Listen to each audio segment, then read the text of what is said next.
It is 2 a.m.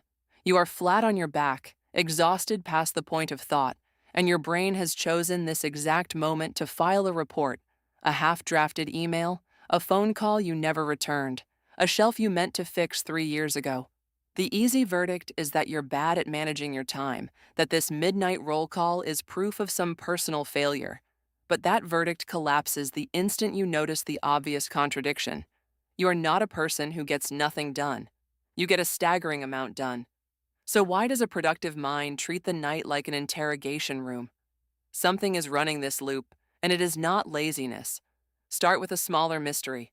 You can completely forget the enormous, intricate project you delivered last month. Closed file? Gone. Yet a single ambiguous text from this morning will not stop circling. The difference isn't size or importance, it's resolution. Your mind is built to hold the unfinished in active memory and refuse to archive it.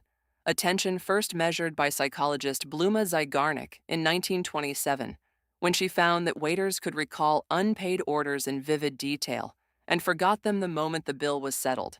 Zygarnik, 1927. The open tab stays lit. That is the engine behind your 2 a.m. So the cure is obvious. Finish everything and the noise stops. Except that's a trap, because there is always one more open tab, and exhaustion only opens new ones. This is where it gets strange. In 2011, psychologists E.J. Masacampo and Roy Baumeister tested whether the mind actually demands completion, or something cheaper.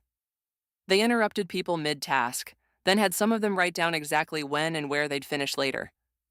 The unfinished work nagged at everyone, except the planners. Their intrusive thoughts didn't just fade. They dropped to the level of people who had actually completed the task. Masacampo and Baumeister, 2011. The mind never wanted the work done. It wanted to stop holding the work. Sit with how unflattering that is. It means the worry was never doing anything. All those nights of mental rehearsal, turning the email over, relitigating the call, produced zero progress on the email or the call. The friction felt like control. It was the opposite of control.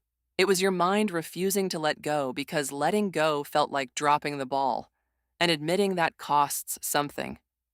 You have to concede your working memory has a ceiling, and that lying awake worrying was never a form of responsibility. It was just noise you mistook for diligence. Here's the part nobody tells you. When you finally write the open loop down, when and where, not whether, you are not making a to-do list. You are answering a question the mind has been screaming all night. Is this handled? The 2 a.m. anxiety was never a malfunction and never a verdict on your character.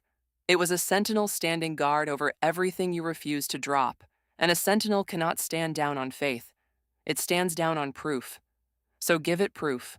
One line, on paper, in the dark.